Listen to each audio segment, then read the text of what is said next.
கொலோசியர் புஸ்தகம் 2ஆம் அதிகாரம் 9-10.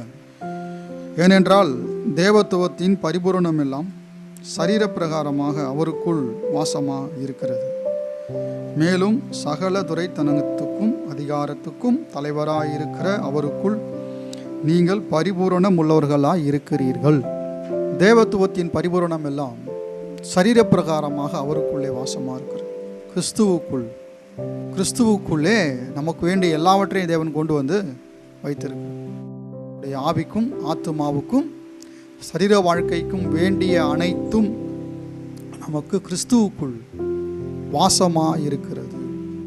நம்முடைய சம்பள பணம் மாதத்தின் முதல் நாள் வாங்கிட்டு வந்த உடனே நம்முடைய மனசு சொல்லுகிறது, இந்த மாதத்தினுடைய சகல தேவைகளும் இதற்குள்ளே அடங்கி இருக்கிறது.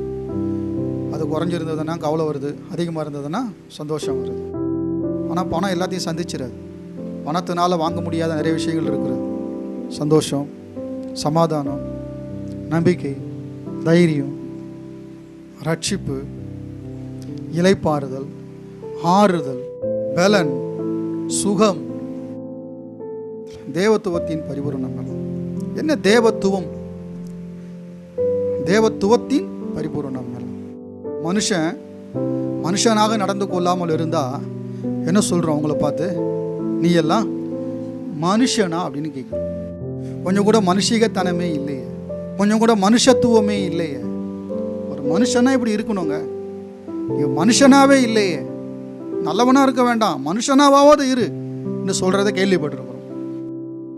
மனுஷன்னா அவன் எப்படி இருக்கணும்ங்கிறதான ஒரு துவம், அவன் தன்மை, அவன் எப்படி இருக்க வேண்டும் என்கிறதான அந்த நிலையை தான் மனுஷத்துவம் அப்படின்னு நம்ம சொல்றோம். தேவத்துவம் என்பது என்ன? தேவன் எப்படி இருக்கணும்? தேவன் அப்படித்தான் இருப்பார். இதான் தேவன். தேவன் எப்படி இருக்கிறார்? தேவனாக இருக்கிறார்.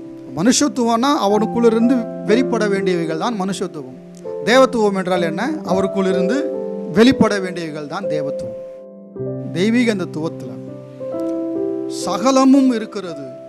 உங்களுக்கு வேண்டிய எல்லா பரிபூரணமும் அவருக்குள்ளே உங்களுக்கு வாசமாய் இருக்கிறது. பொருளாதார தேவைகள், ஆத்தும மனிதனுக்கு வேண்டியதான தேவைகள், ஆவிக்குரிய மனிதனுக்கு வேண்டியதான தேவைகள், இந்த எல்லா தேவைகளும் பரிபூரணமாக அவருக்குள்ளே இருக்கிறது. பணத்தை பார்த்த உடனே இந்த மாதத்திற்கான எல்லாம் இதுக்குள்ளே இருக்கிறது என்கிறதான அந்த நம்பிக்கை நமக்கு உண்டாவது போல, தேவனை பார்த்த உடனே சொல்லணும், எனக்குள்ள எல்லாம் அவருக்குள்ளே இருக்கிறது. தான் தேவனை பார்க்கறது.